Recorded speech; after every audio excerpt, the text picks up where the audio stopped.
Good afternoon. This is the Devar Torah on Parshat Beshalach.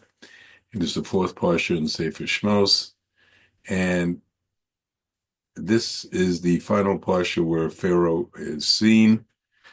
Um, Hashem strengthens the hearts of Pharaoh and his servants. They said, "Why do we ever leave him?" Blotting out the terror they experienced at the time the plague of the firstborn a few days earlier. And Hashem tells Moshe to go to Baal Zephon.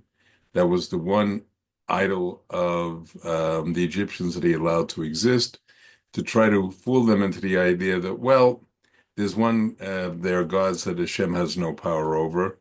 They pursue him. There's the famous story of the sea splitting, actually not into two, but into 12 channels, one for each tribe. And the next morning, when the Egyptians pursue him, they're drowned once and for all. Moshe leads the men in singing the shir to Hashem of praise song, and then Miriam leads the women afterwards.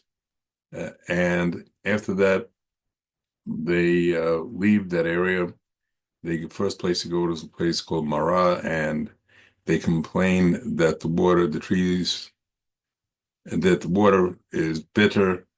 There's so many palm trees, which has its own significance, that make that they throw into the water and become sweet. Now we're seeing the beginning, even though the people have saw all these miracles, so great that they said even the lowest maidservant had higher revelation than anybody since. And yet they start complaining again. And they're looking back fondly at their slavery, where they said we had all the meat we could eat, which we don't have here. And what Hashem does is he makes two things. He creates man, which is a perfect food, and he gives them, sends quail to satisfy their lust for meat, and anybody who ate it was severely punished. The Parsha then goes on. After this, they go to a place called Rephaim, where they're again thirsting for water. This time, legitimately, the water supply has been cut off by Hashem for reasons I'll explain later.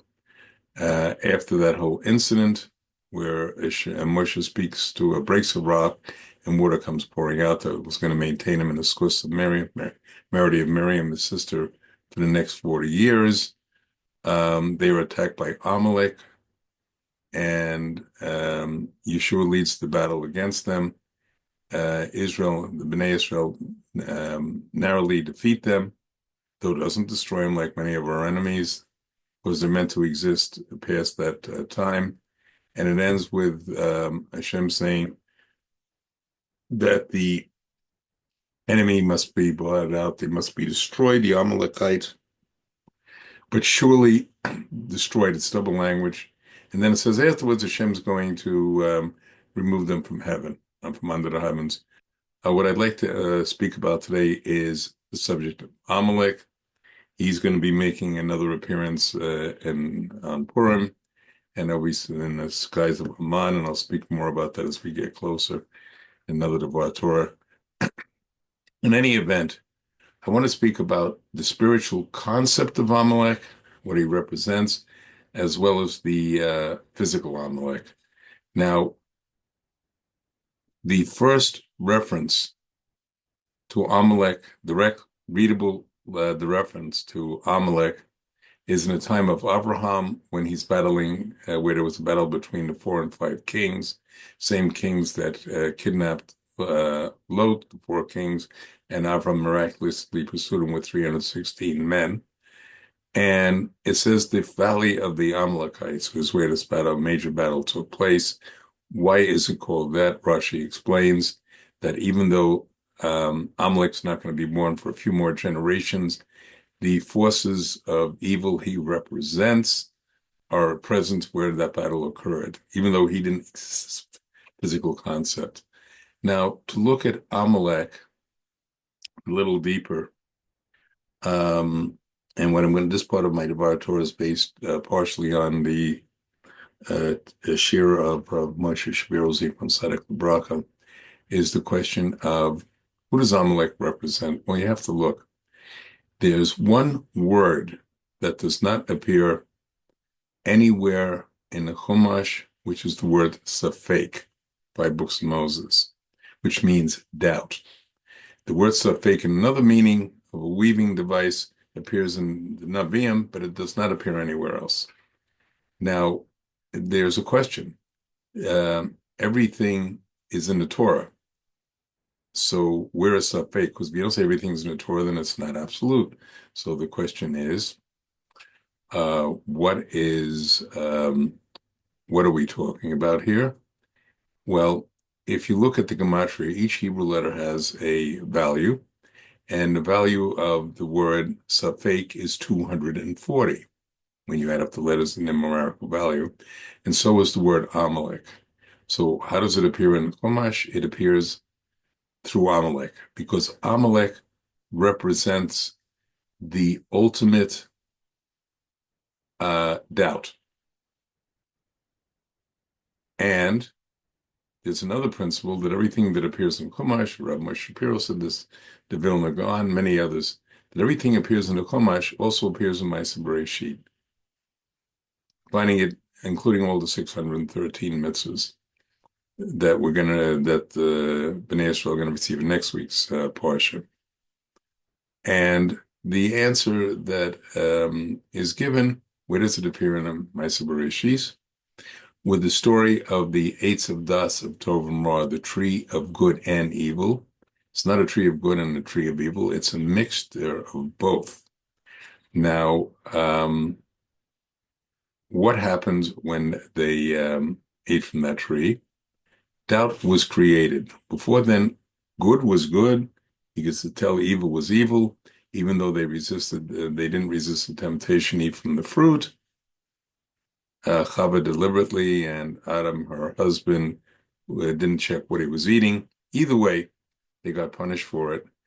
And doubt was embedded in the world.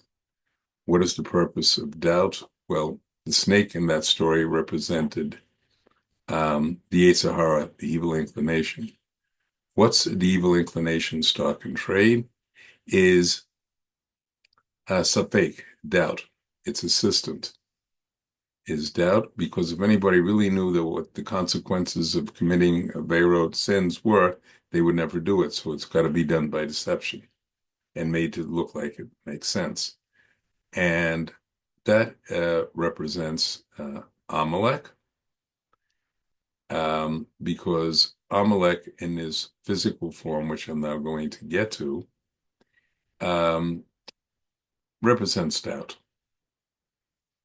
Amalek was the son of Eliphaz, who was the son of Esav, and Timnah, who was a non-Jewish princess, very high level, but she wanted to become Jewish. She first went to Abraham. They didn't think she was a suitable candidate. She next went to Yitzhak. He spelled the same way, and Yaakov also. So she was willing to be the concubine, not the full wife, of Eliphaz, so that she could get into the family of Yaakov, of the Avod, even though it was through Esav. Now, what does he represent? He believes nothing. Amalek and his descendants, which include Haman and the Purim story, believe that everything is by chance. There is no God. There is nothing directing force. Everything is random. And that's why, for example, Haman chose lots to see which month he should go after the Jews. And so why was Hashem choose that they should be attacked? Well, if you look at the incident of Rafidim, it's a very interesting, this is based on New York Times, very interesting story, appearance here. First of all, the people complain we have no water, and they're put to such a level that they are legitimately, this time they're not complaining like the previous times, they're honestly almost dying of thirst. Now, the other strange thing is, why didn't Moshe pray for them? Every other time they got into trouble or had problems, Moshe paid for them, and it always worked out. Now, why did Hashem put him to such a test with the drinking water? Because what he wanted to teach him that everything comes from him, and he was hoping they would cry out to him in prayer, just like they did at the time of the slavery in Egypt, and just like they did at the Yam Suf, which had been very recent, the crossing of the Red Sea. This time, however, they failed to do so. And why doesn't Moshe pray for them? Because that would thwart Hashem's purpose. He wanted the people to turn to him, and they didn't turn to him. So that's why it got to the point where Moshe said, a little more, they're going to stone me to death if we don't get water. Moshe was told by God to strike a rock. Water came out of it miraculously, and this waterfall well watered them around for 40 years in the merit of Miriam, his sister, who was a prophet in her own right. Now, that being the case, what does that possibly have to do with what comes next, which is the attack of Amalek? Well, as the Orachaim explains, when they wouldn't pray, what is one supposed to do? One is supposed to have the thirst of water, and they're not turning to Hashem and instead attacking Moshe. Torah is in one way represented as water. It's the source of all life. And that way, they didn't do what they were supposed to. So because they weren't learning Torah and they were slacking off, then the water was withheld from them. And because they didn't properly pray and didn't properly recognize all the good that Hashem had done for them and act in the right way instead of rebelling, Torah is also referred to as fire. It has many meanings, one of which is in the give and take of Torah. Debating it, understanding it, refining it, it's compared to fire. In fact, the Torah originally 2,000 years before creation was black fire, was white fire and black fire and white fire. It was obviously spiritual fire, physical, and they neglected it. So if they weren't going to get that way and turn to Hashem and pray to him, therefore the fire of Amalek was going to be their exposure. This is what was going to have to turn them around because they had neglected the Torah. And why was Yeshua selected? There were many other military leaders. Why was he selected to lead the troops against Amalek? And the answer that Orachaim gives is due to the fact that he spent his entire life learning Torah, except for going out to battle, which he was also going to have to do as when he became the leader after Moshe, when they entered Eretz Canaan, the conquered land. Yeshua was always learning. Therefore, he provided the refuah of Torah. And that also explains the incident of why Moshe, when he raised his arms and they had to support his arms, one of the explanations of that is they made them look heavenly and realized that success doesn't come from military arms, doesn't come from the ancient version of tanks and spears, and our true salvation comes from Hashem, a lesson that should always be kept in mind. But when they tried fighting Amalek with earthly methods, Amalek started to prevail. Finally, he was defeated, not killed, because they said he has a continuing role throughout the generations. But what damage did Amalek do? And this is it. Earlier in the Parsha, we had the splitting of the Red Sea and the Song of Moshe. As you notice in the song that Moshe and the people sang, it's talking about how Hashem saved us, how all the nations became afraid. Now, and they were terrified. Nobody would attack the Jews. Um, Amalek didn't care. As long as he attacked them, he didn't care if he was going to suffer. Now, how was he able to attack the people at all? Because they had a protective cloud around them. And this was the people who rejected were the one who spoke against God, Moshe, and the Torah. They got saras, which is a spiritual disease for speaking improperly and slandering. And they were thrown outside the cloud. That's why they were vulnerable to attack in the first place.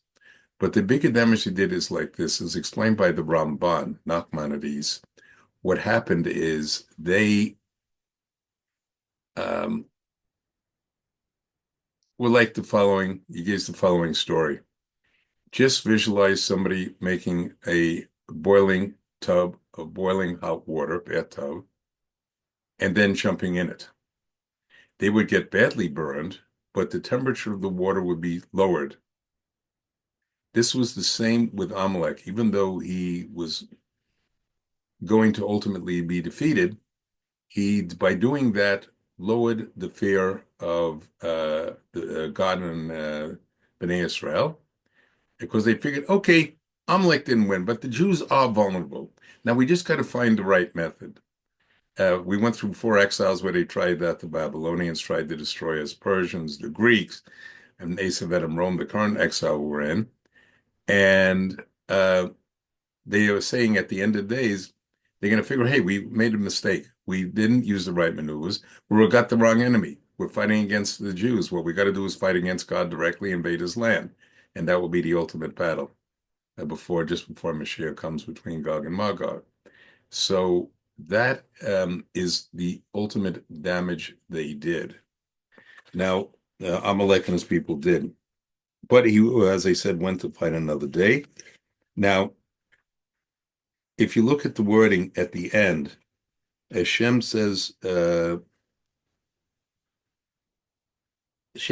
following: Omer Hashem el Moshe, Ketsav Zot Zikaron, B'Sefer Shehem, Ba'aznim Yeshua, Himakak Me'apka, Et Zachor, Amalek, Mitachet Hashemayim. And translated, Hashem said to Moshe, would write this as a remembrance in the book and recite in the ears of Yeshua, that as you surely erased, it's a double wording of the word erase, the memory, and then it says, and God says, and then I shall surely erase, meaning God, the memory of Amalek from under the heavens. Now, why this triple language? Obviously, if they were going to be erased, they wouldn't be under heaven. If he's going to destroy them and they have to be destroyed, obviously there won't be any memory left of them once they're eradicated. So the Or HaChaim learns from this wording that he shall erase is telling us the future history. The Amalekites managed to get away. They became a huge nation in Eretz Canaan. And what is this hint that will destroy him? That's talking in time of King Shaul, where the Amalekites were all defeated, except Shaul didn't listen to his instructions from the prophet. And what did he do? He instead left the king Agag alive for one night, which gave him enough time to father the great grandfather of Haman, of the story of Purim. And what is the second one talking about? And the second one, why do we have the second one?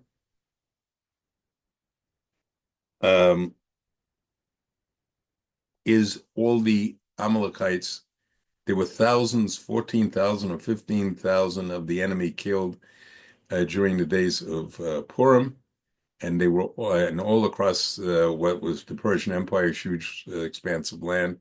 They were all Amalekites. So having done those two, the final question is, why did they have to? Hashem said, I'm going to erase them from under the heavens. Because what Hashem is saying is, when will that memory be totally erased? Is at the end of days, Hashem will finally obliterate the concept to become a belief in, I'm adding this to become a belief in one God, by the nations. There will no longer be doubt, and the Yetzer Hara will be gone. May everybody have a good Shabbos and Shabbat Shalom.